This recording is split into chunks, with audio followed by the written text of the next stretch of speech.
حضرت داؤد علیہ السلام کی قوم کے 70,000 افراد سمندر کے کنارے ہیلا نامی بستی میں رہا کرتے تھے۔ ان لوگوں کو اللہ نے ہزاروں نعمتوں سے نوازا تھا، لیکن جب راحت اور سکون آیا تو یہ اللہ کی عبادت سے محروم ہو گئے اور اللہ کی مخلوقات پر ظلم کرنے لگے۔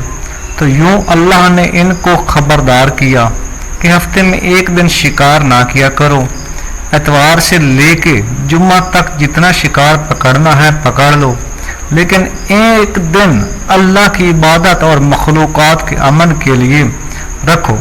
تو یوں اللہ نے ان کا امتحان لینا شروع کر دیا۔ وہ اتوار سے لے کے جمعہ تک سمندر میں مچھلیاں پکڑنے لگے تو مچھلیاں زیادہ مقدار میں ہاتھ نہ آتی، اور ہفتے کے دن سمندر کو دیکھتے تو ان کو بڑی بڑی مچھلیاں نظر آنے لگی۔ ان لوگوں میں سے ایک شخص کو شیطان نے ورغلایا کہ پریشان کیوں ہوتے ہو، میری ترکیب پہ عمل کرو، تم شکار سے کبھی محروم نہیں رہو گے۔ تو بس شیطان کے کہنے پر اس شخص نے ہفتے کے دن کانٹا لگا کے ڈوری کو سمندر میں ڈال دیا کہ مچھلیاں پھنسنے، اور شیطان نے کہا تم اس مچھلی کو اتوار کے دن نکالنا، اور یوں ہفتے کی غربت بھی باقی نہ رہے گی اور تمہارا شکار بھی پورا ہو جائے گا۔ بس شیطان کی بتائی ہوئی ترکیب پہ ہفتے کے دن مچھلی پکڑتے رہے اور وہ اتوار کے دن نکالتے اور خوشی سے کھاتے۔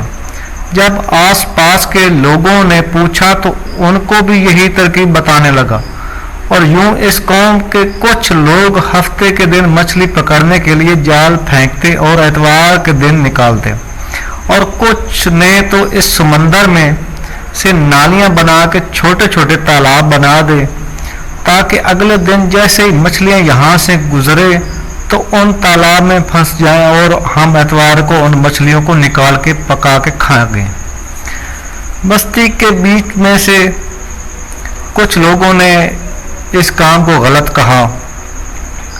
اس گاؤں میں سے کچھ اللہ کے خاص بندے بھی موجود تھے جو کہنے لگے، اے لوگو، اللہ نے ہفتے کے دن شکار کرنے سے منع کیا ہے۔ یہ جو تم جال پھینک دیتے ہو یا چھوٹے چھوٹے تالاب بناتے ہو، ان میں سے ہفتے کے دن اگر مچھلی پھنستی ہے تو شکار ہفتے کے دن کا ہوگا۔ اللہ کے عذاب سے ڈرو، اللہ کی نافرمانی نہ کرو۔ وہ لوگ ان لوگوں کا مذاق اڑانے لگے، اور ہماری جو مرضی ہوگی ہم وہ کریں گے۔ اب اس بستی میں 3 گروپ بن گئے۔ ایک گروپ میں 70,000 لوگ تھے جو نافرمان لوگوں کی بار بار اصلاح کرتے، دوسرے وہ جو ان لوگوں سے نفرت کرتے اور خاموشی اختیار کرتے، اور تیسرے وہ جو گمراہ ہو کر اللہ کی نافرمانی کر رہے تھے۔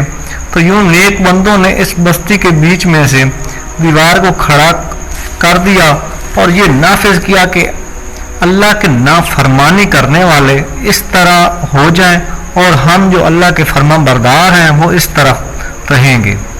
وہ سارے لوگ بار بار ان سے کہتے رہے، اے لوگو، اللہ سے ڈرو، قوم نمرود اور قوم لوط کا جو حشر ہوا اس کو یاد کرو، اللہ کی نافرمانی نہ کرو ورنہ تم پہ بھی یہ کوئی عذاب آئے گا۔ وہ سارے نافرمان جن کی تعداد تقریباً 12,000 تک تھی وہ ہنستے رہے کہ یہ تو سب کتابی باتیں ہیں، ہم پہ کوئی عذاب نہیں آئے گا۔ بس جیسے ہی وہ گروہ 2 حصوں میں ہو گیا، ایک وہ جو اللہ کے فرمان بردار بندے دیوار کے اس طرف تھے، اور دوسرے وہ جو نافرمان بندے جو دیوار کے اس طرف۔ وہ نافرمان پوری رات ہنستے رہے اور مذاق اڑاتے رہے، اور وہ اللہ کے خاص بندے دیوار کی اس طرف اللہ سے معافی مانگتے رہے۔ بس جیسے ہی صبح ہوئی وہ نیک انسان اٹھے، انہوں نے دیوار کی اس طرف دیکھا، انسان نہ کسی انسان کی آواز آ رہی تھی۔ بس جیسے ہی دیوار کی اس طرف چڑھ کے انہوں نے دیکھنے لگے تو سارے لوگ بندر کی شکل میں تبدیل ہو چکے تھے اور بندر کی حرکتوں سے نظر آ رہے تھے۔ وہ جو لوگ دیوار سے ان بندروں کو دیکھنے لگے تو ان نیک لوگوں میں سے جو ان کے رشتہ دار تھے انہوں نے ان بندروں کو کپڑوں میں سے اپنے اپنے رشتہ داروں کو پہچانا اور چیخے مار کر رونے لگے اور اللہ سے معافی مانگنے لگے۔